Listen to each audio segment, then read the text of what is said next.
नमस्कार साथियों, कैसे हैं आप सब। इंडिया दैट इज भारत की बहस जो है रुकने का नाम नहीं ले रही है, क्योंकि हुआ ये कि भारत के राष्ट्रपति ने जो इनविटेशन भेजा था राष्ट्र प्रमुखों को कि 9 तारीख के डिनर के लिए, उसमें प्रेसिडेंट ऑफ भारत लिख दिया। जब प्रेसिडेंट ऑफ भारत लिख दिया गया तो कई सारे राजनीतिक दल इस पर बहस करने लगे कि सरकार देश का नाम बदलना चाह रही है, और ये चर्चा का विषय बन गया कि क्या देश का नाम बदल दिया जाना चाहिए या सरकार देश का नाम बदलने की मंशा रख रही है। कुछ लोगों का कहना था कि ये विशुद्ध राजनीतिक स्टंट है। उसका कारण यह है कि विपक्ष ने अपने गठबंधन का नाम इंडिया रख लिया है, और यही कारण है कि सरकार भारत नाम पर अब ज्यादा जोर दे रही है। विपक्ष का ये कहना था कि आने वाला चुनाव इंडिया बनाम मोदी होगा, और ये सरकार अब इस चुनाव को इंडिया बनाम भारत करने पर तुली हुई है। इस सब के परे मैंने आपको बताया था पिछले वीडियो में कि इंडिया और भारत ये दो नाम कहाँ से आए हैं। मैंने आपको ये भी जानकारी दी थी कि कौन सी किताब में कौन से इतिहासकार ने कहां पर में इन दोनों नामों का जिक्र किया है। अगर आपने अभी तक ये वीडियो नहीं देखा है तो इस वीडियो को यहीं पॉज कर दीजिए, डिस्क्रिप्शन बॉक्स में जाइए, लिंक पर क्लिक कीजिए, पहले वो वीडियो देखिए, फिर वापस आप यहाँ आ सकते हैं। अब इस बात को आगे बढ़ाते हैं। आगे बढ़ाने का मतलब ये कि क्या ये सरकार, वर्तमान सरकार, इस देश का नाम बदलकर इंडिया की जगह केवल भारत करने वाली है? क्या प्रेसिडेंट द्वारा प्रेसिडेंट ऑफ भारत लिखना असंवैधानिक है? आज हम इन सब पर बात करने वाले हैं। तो पहली बात तो ये कि हमारा जो संविधान का आर्टिकल 1 है उसमें लिखा हुआ है India that is Bharat shall be a union of states. मतलब संविधान के आर्टिकल 1 में हमारे देश के दो नाम दिए गए हैं, एक है इंडिया और एक है भारत। मतलब अगर राष्ट्रपति अपने नाम में भारत का राष्ट्रपति लिख रहे हैं या इंडिया का राष्ट्रपति लिख रहे हैं तो ये दोनों ही संवैधानिक है। पहले तो हम ये समझ लें, इसमें कुछ भी असंवैधानिक नहीं है। दूसरी बात ये कि भारत नाम रखने की जो बात है ये अभी नहीं उठी। आपको ये बता दूं कि 18 सितंबर 1949 को देश का नाम फाइनल हुआ था और आर्टिकल 1 में इंडिया दैट इज भारत रख दिया गया था। आम्बेडकर समिति ने इंडिया दैट इज भारत शब्द सुझाया था, वहीं केवी कामत साहब ने भारत नाम रखने पर जोर दिया था। ये पूरा ऐतिहासिक परिप्रेक्ष्य है, लेकिन आपको ये बता दूं कि नाम जो फाइनल हुआ वो India that is Bharat final हुआ।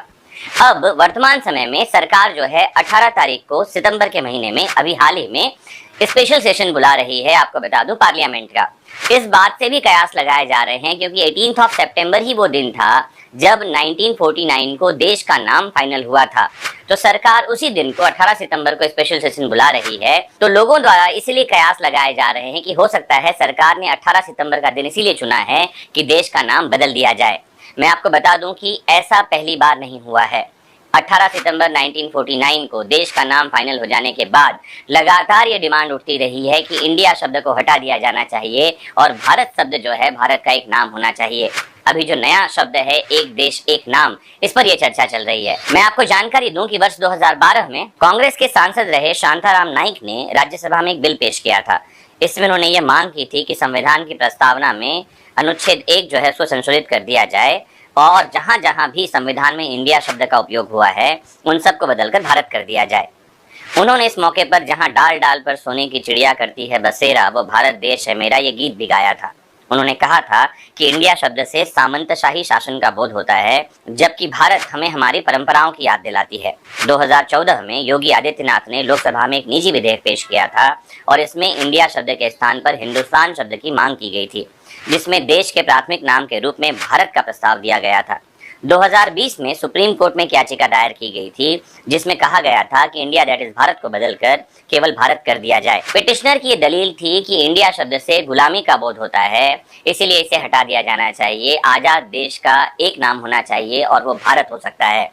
इस पिटिशन को S.A. बोबड़े जो उस समय चीफ जस्टिस थे, उनकी अध्यक्षता वाली 3 सदस्यीय बेंच ने सुना था और बेंच ने यह पिटीशन खारिज कर दिया था, ये कहते हुए कि देश का नाम बदलना सुप्रीम कोर्ट के दायरे में उनके अधिकार क्षेत्र में नहीं आता।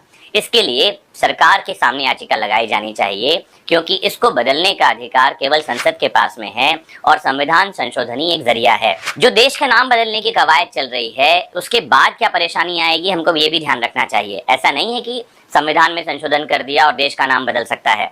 आपको बता दूं, जितने भी कानून हैं जिनमें इंडिया शब्द का उपयोग किया गया है उन सभी कानूनों को बदलकर वहां पर में भारत करना पड़ेगा। जैसे इंडियन कॉन्ट्रैक्ट एक्ट, उसे करना पड़ेगा भारतीय कॉन्ट्रैक्ट एक्ट, या जैसे इंडियन रजिस्ट्रेशन एक्ट या कोई भी और कानून, क्योंकि हर कानून में इंडिया शब्द का ही उपयोग किया गया है, इन सब को बदलकर भारत करना पड़ेगा। इतना ही नहीं, पासपोर्ट, आधार कार्ड, पैन कार्ड में भी देश का नाम बदलना पड़ेगा। और तो और कई सारी संस्थाएं, जैसे सुप्रीम कोर्ट ऑफ इंडिया का नाम बदल के सुप्रीम कोर्ट ऑफ भारत करना पड़ेगा, या IIT, IIM और एम्स जैसे संस्थानों का नाम भी बदलना पड़ेगा, क्योंकि इन सब में इंडिया शब्द आता है। मतलब समझें कि आने वाले 5 साल सरकार तो बाकी सब नामों को बदलने में कवायद करेगी ही करेगी, आम इंसान को भी अपने डॉक्यूमेंट्स में अपडेशन करवाना होगा, जिसके लिए पता नहीं कितनी संस्थाओं का चक्कर लगाना पड़ेगा, क्योंकि हमारे हर एक डॉक्यूमेंट में इंडिया शब्द लिखा हुआ है, जिसकी जगह भारत ले लेगा। और तो और करेंसी नोट्स में भी नाम बदलने पड़ेंगे, कारण ये है कि हर कहीं इंडिया शब्द लिखा हुआ है।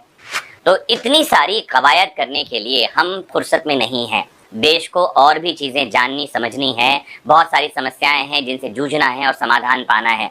मुझे लगता है कि अगर सरकार करना ही चाहती है तो भारत को प्राथमिक नाम कर दे, मतलब इंडिया दैट इज भारत की जगह भारत दैट इज इंडिया कर दे। अगर इंडिया नाम बदल दिया जाता है तो एक शंका और जताई जा रही है कि पाकिस्तान के जो नेशनलिस्ट लोग हैं इस नाम को हथियाने का प्रयास कर सकते हैं, क्योंकि जैसे ही ये नाम बदलेगा UN की लिस्ट में हमको अपडेट करवाना होगा और ये बताना होगा कि अब हमारे देश का नाम केवल भारत है। ऐसे में पाकिस्तानी लोग जो ये दावा करते रहे हैं कि इंडस रिवर के नाम पर इंडिया शब्द रखा गया है और इंडस रिवर पाकिस्तान की नदी है, इसीलिए इस नाम पर पहला हक पाकिस्तान का है। तो ब्रांड इंडिया का यूज ऐसा ना हो कि भविष्य में पाकिस्तान करने लगे, क्योंकि India as a brand established है। ये बात और है कि भारत का संबंध हमारे इमोशन से है। जाते जाते बस आपके लिए एक प्रश्न छोड़ जाता हूँ कि जरूर कमेंट बॉक्स में बताइए कि आपको क्या लगता है कि भारत नाम कर दिया जाना चाहिए या नहीं। इतनी सारी चुनौतियों का सामना करने के लिए नाम बदलने के बाद क्या हम तैयार हैं? क्या वापस से हम करेंसी नोट बैंक में जमा करके नए नोट का इंतजार करने के लिए तैयार हैं, या क्या हम अपने डॉक्यूमेंट्स को अपडेट करवाना चाहते हैं?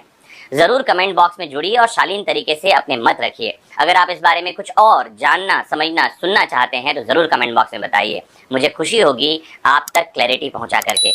मोस्ट इंपॉर्टेंटली जुड़े रहना है आपको अपने फेवरेट प्लेटफॉर्म वैदिक शिक्षा से। जय हिंद, नमस्कार।